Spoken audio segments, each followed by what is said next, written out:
জগদম্বা, মাকে গিয়ে বলো আমাদের বিশেষ গুণের ব্যাপারে, বলো চিন্তা করার কোনো কারণ নেই। মা, সেই জামাই দাদা আর দাদা দুজনেই তো নাটিকালের ওস্তাদ, তার উপর আবার তরোয়াল খেলতেও জানে, বন্দুকও চালাতে জানে, তাহলে ভয় কিসে? আর ওদের এই বেশ দেখে তো ওদের মুটে ছাড়া আর কিছু মনেই হচ্ছে না, তাহলে চিনবে বা কি করে কও তো? না না, আমি অনুমতি দিতে পারবো না।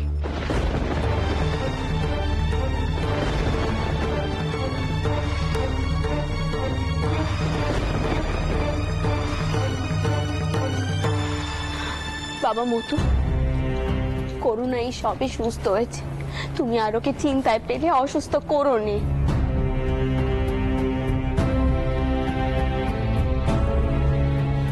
করুণা, তুমি কি ভয় পাচ্ছ? দেখো যদি তা হয় তাহলে বলো, আমি যাব না।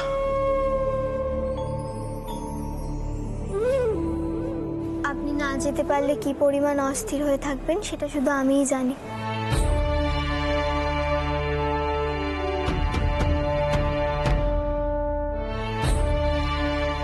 মা, ওনাদের বাধা দিও না, ওনারা ভালো কাজে যাচ্ছে, মাথার উপর তো রঘুনাথ আছেন, তিনিই রক্ষা করবেন।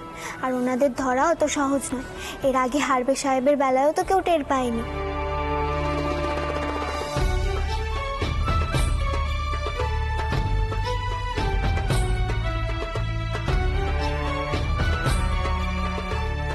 আপনি অনুমতি দিন মা, আপনি আশীর্বাদ করুন, তাহলে আমরা সাফল্য লাভ করব।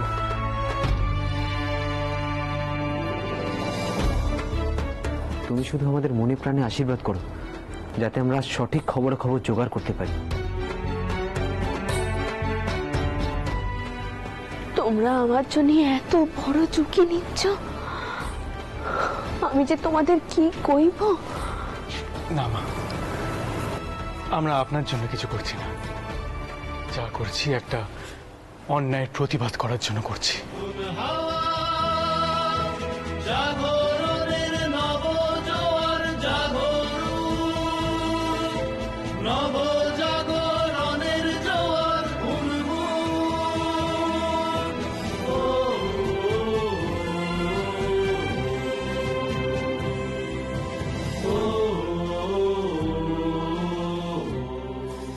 এই অন্যায়ের প্রতিবাদ হওয়ার প্রয়োজন পদ্ম। দিনের পর দিন এমন অত্যাচার তো চলতে পারে না। পদ্ম, তোমার মা যা চাইছেন আমি তাকে সমর্থন করি। প্রয়োজনে মামলা হবে, আর অন্যায়ের বিরুদ্ধে চুপ করে না থেকে মামলা করা এটা তো কোনো দোষের নয়। আপনি কি কইছেন? পরের মেয়ের জন্য এ বাড়িতে মামলা হবে? আপনি জানেন না বাড়িতে মামলা ঢোকা কত বড় অভিশাপ? নোকে সাপ দিয়ে কয় যে তোর বাড়িতে মামলা ঢুকুক, আর সেখানে মা নিজে যেচে এ বাড়িতে মামলা ঢোকাতে চাইছেন, আর আপনি সেটিকে সমর্থন করছেন।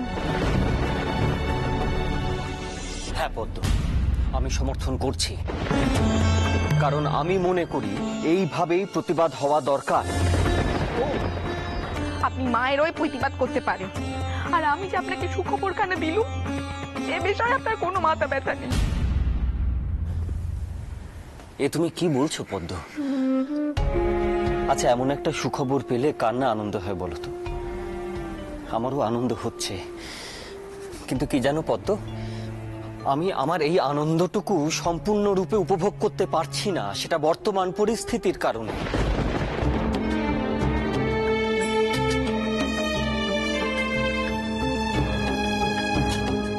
পদ্ম, শুধু নিজেরটুকু ভাবলে তো চলবে না, নিজের সুখ নিয়ে মেতে থাকলে চলবে না, অন্যের কথা ভাবতে হবে পদ্ম। তোমার মাকে দেখো, তিনি তো শুধুমাত্র নিজের সুখ নিয়ে মেতে নেই, তিনি অন্যের কথা ভাবছেন, তিনি প্রতিবাদের কথা ভাবছেন, এবং এটাই তার মহত্ব পদ্ম। না পদ্ম, মামলা হবে, এবং প্রয়োজনে এই মামলা শুনানি যাতে বাড়িতে হয় আমি তার বন্দোবস্ত করব।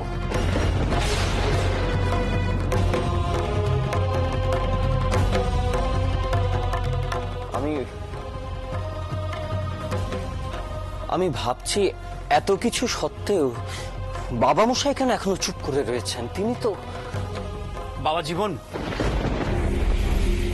বাবা জীবন ভেতরে আছো? আগে আগে আছে বাবা মশাই। আসুন আসুন আসুন আসুন আসুন। বাবা জীবন, তোমার সঙ্গে একটু পরামর্শ করার ছিল, তাই এই অসময়। আগে অসময়ের কিছুই নেই, আপনি বলুন না। বলছিলাম কি, আপনারা কতক্ষণ? আমি বরং আপনাদের জন্য একটু চা নিয়ে আসি। হ্যাঁ মা, এই সময় চা মন্দ হতো না, আর তুমি তো চা বেশ ভালোই বানাও।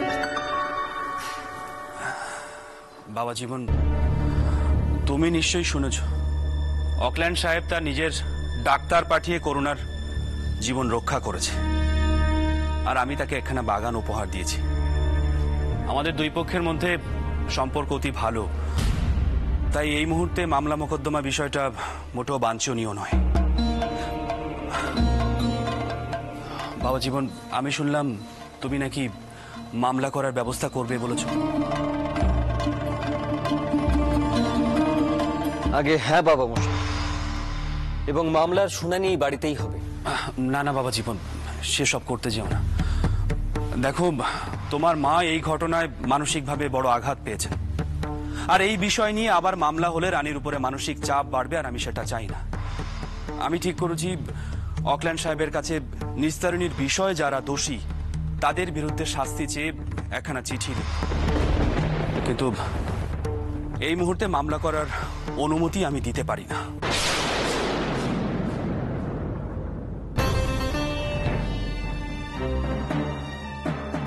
বাবা মশাই, আপনি একটা সময় রামমোহন রায়ের পাশে ছিলেন, তার সাথে আপনি সতীদাহ প্রথা নির্মূল করেছেন, আর আজকে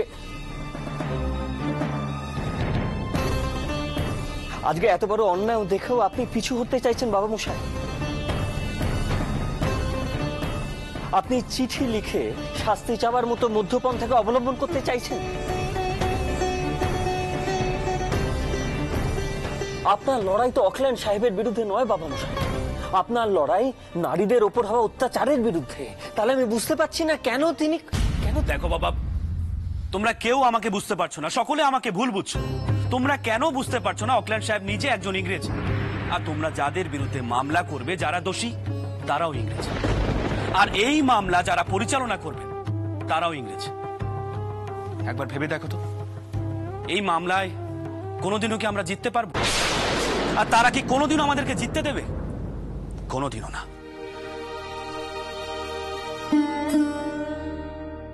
বাবা মশাই, তা বলে তো চুপ করে বসে থাকা যায় না। তাহলে গোরা সৈন্যরা আরো সাহস পাবে আমাদের দেশের মা বোনেদের অপমান করার। মামলা করতেই হবে বাবা মশাই। আর যেটা আপনার পথ, সেখানে তারা এমন নৃশংস কাজ করার সাহস পায় কি করে? তারপর সেটাকে ধামা চাপা দেওয়ার চেষ্টা করে। বাবা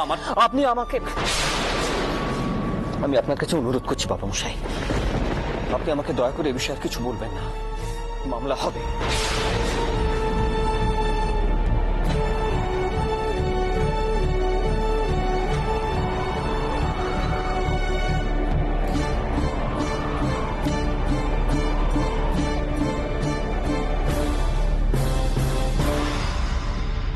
কি বাবা মশাই, আপনি চলে যাচ্ছেন?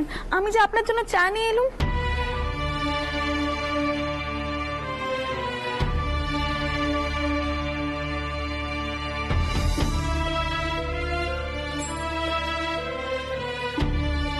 থাক মা, চা খাওয়ার ইচ্ছেটাই তো চলে গেল।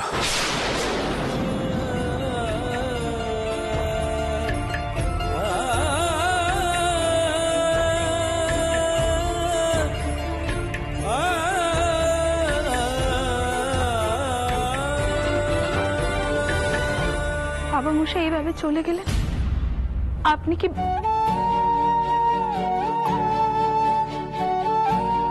বুঝতে পেরেছি, বাবা মশাই নিশ্চয়ই আপনাকে মামলা করতে বারণ করেছেন আর আপনি তা শোনেননি, তাই তো? আপনি কেন এরকম করলেন? কেন বাবা মশাইয়ের কথা না শুনে বাবা মশাইয়ের বিরুদ্ধে গেলেন? আচ্ছা, বাবা মশাই যখন কোনো একটা কাজ আপনাকে করতে বারণ করছেন, কি দরকার বাবা মশাইয়ের বিরুদ্ধে গিয়ে কাজটা করার?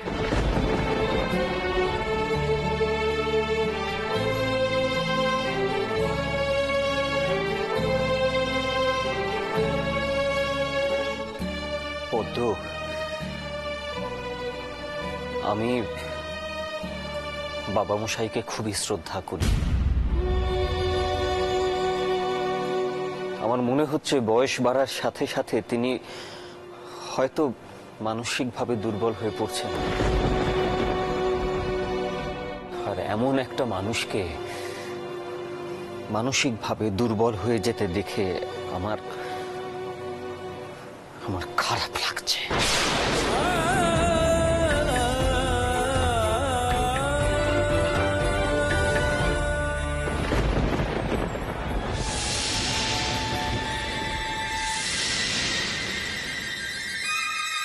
নায়েব মশাই, নায়েব মশাই, নায়েব মশাই, কে কে তোমরা?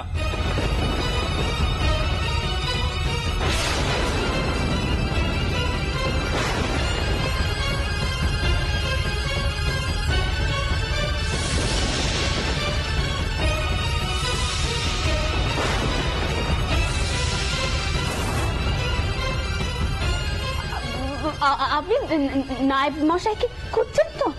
তিনি বাড়ি চলে গেছেন। চাকর বাকরদের ওপর রাগ দেখি আর কি লাভ? আপনার রাগ তো আমার ওপর। ওদেরকে ওদের কাজে যেতে দিন। কি গো, তোমরা আবার দাঁড়িয়ে পড়লে কেন বাছা? যাও যাও যাও, নিজের কাজে যাও, যাও।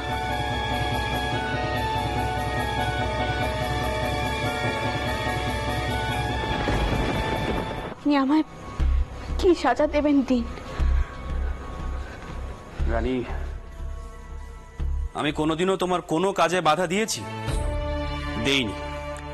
বাড়িতে বহু ঝড়ঝাপটা গেছে, বাড়ির সকলের মতের বিরুদ্ধে গিয়েও আমি তোমাকে সমর্থন করেছি। কিন্তু এই মামলা করার বিষয়ে আমি তোমাকে সমর্থন করতে পারছি না। রানী, আমি তোমার মনের যন্ত্রণাটা বুঝতে পারছি, কিন্তু তোমরা কেন বুঝতে পারছো না এই মামলায় কোনোদিনও জেতা সম্ভব নয়। কারণ তোমরা যে আদালতে মামলা করবে সে আদালতটা গোড়াদের। তোমরা মামলা করছো গোড়াদের বিরুদ্ধে, আর একজন গোড়া বিচারক তার স্বজাতির বিরুদ্ধে গিয়ে তোমাদের পক্ষে কখনো রায় দেবেন? কখনো না। মাঝখান থেকে দুপক্ষের মধ্যে সম্পর্কের অবনতি হবে, লোকে হাসবে। আর একটা কথা ভুলে যেও না, সতীদাহ প্রথা বন্ধের জন্য আমরা যে দাবি করেছিলাম তার সঙ্গে গোড়ারা কোনোভাবেই জড়িত ছিল না। কিন্তু এক্ষেত্রে তুমি গোড়াদের সঙ্গে সরাসরি লড়াইয়ে নামছো, তাও আবার গোড়াদের আদালতে। আমি এত কিছু জানিনি। আমি শুধু জানি রঘুবীরের রাজ্যে সুবিচার হবে, সে যেভাবেই হোক না কেন। ওরা যা অন্যায় করেছে তার ক্যাশারত ওদেরকে দিতেই হবে। এখনো জানো নিস্তারের পোড়া দেহের চাই এ বাড়িতে উঠছে। এত বড় অন্যায় যদি কোনো প্রতিকার আমি না করতে পারি, তাহলে তো আমি পরলোকে গিয়েও তাহলে সম্মুখে দাঁড়াতে পারবো না। পদ্ম আর নিস্তার আমার কাছে এক, এই কথা আমি বহুবার কয়েছি আর এখনো কইছি। আপনি আমাকে সাজা দেবেন, আমি মাথা পেতে নেব, কিন্তু অপরাধীদের শাস্তি না হওয়া পর্যন্ত আমার মনে শান্তি হবে না, কিছুতেই হবে না।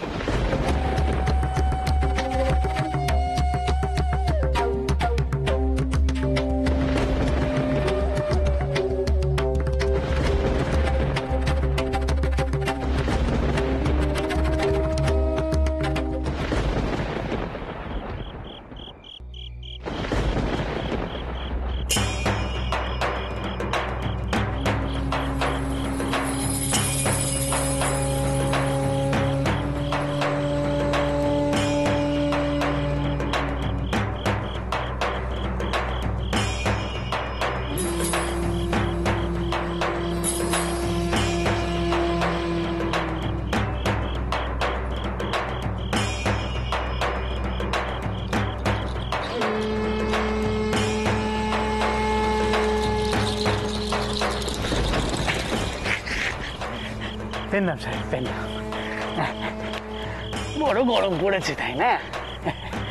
অবশ্যই আপনাদের মতো যারা বড় দায়িত্বে চাকরি করে তাদের জন্য শীত গ্রীষ্ম এসব মানলে চলে নে, তাই না সাহেব? তা যা বলেছ, আমার কাজটা অনেক দায়িত্বের। সব দিকে নজর রাখতে হয় কিনা।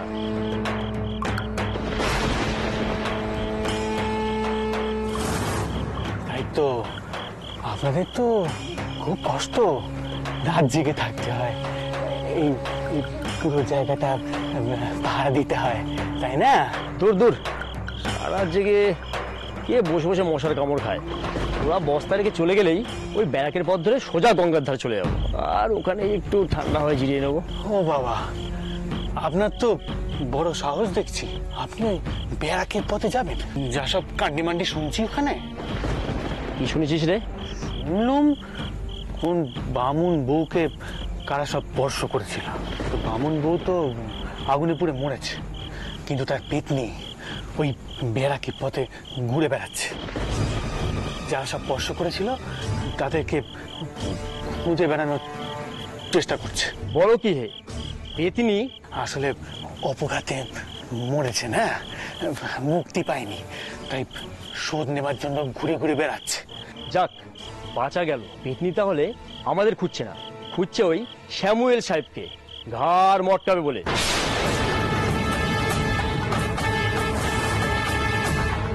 সঙ্গে রিচি সাহেবও ছিল।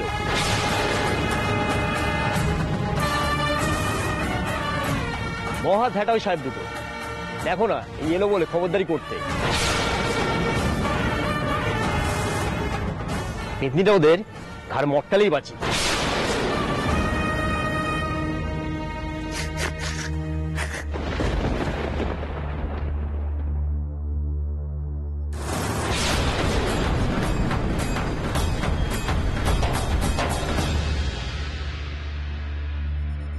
রঘুবীর, আমি আজ তোমার কাছে কারুর জীবন ভিক্ষে চাইতে আসিনি, কারুর জীবন রক্ষে করতে তোমার পায়ে পড়তে আসিনি রঘুবীর। আজ আমি এসেছি শুধু একখানা কথা কইতে।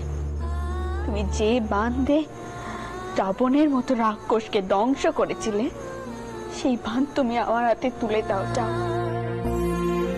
সেই যুগেও সীতে মায়ের সঙ্গে অন্যায় হয়েছিল, এই যুগেও নিস্তার বউয়ের সঙ্গে সেই একই অন্যায় হয়েছে। তুমি তো রাবণকে ধ্বংস করে তাকে সাজা দিয়েছিলে, এই যুগেও যেন কোরা সাহেবরা সাজা পায় যাও। রাবণ রাজা সীতে মাকে স্পর্শ করায় তোমার হাত থেকে সে রক্ষে পায়নি, এই যুগের রাজারাও যেন তোমার হাত থেকে রক্ষে না পায় যাও। তুমি শুধু এইটুকু করুণাই করোটা, এইটুকু করুণাই করো।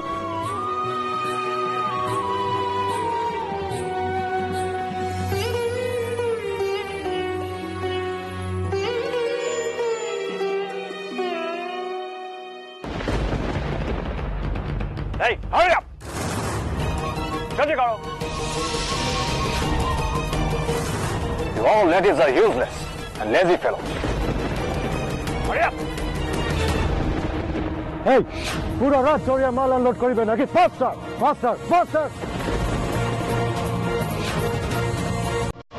তাড়াতাড়ি, তাড়াতাড়ি হাত চালাও। ফাস্টার!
আমি তোমার উত্তর পেয়ে গেছি রকম, পেয়ে গেছি আমি তোমার উত্তর।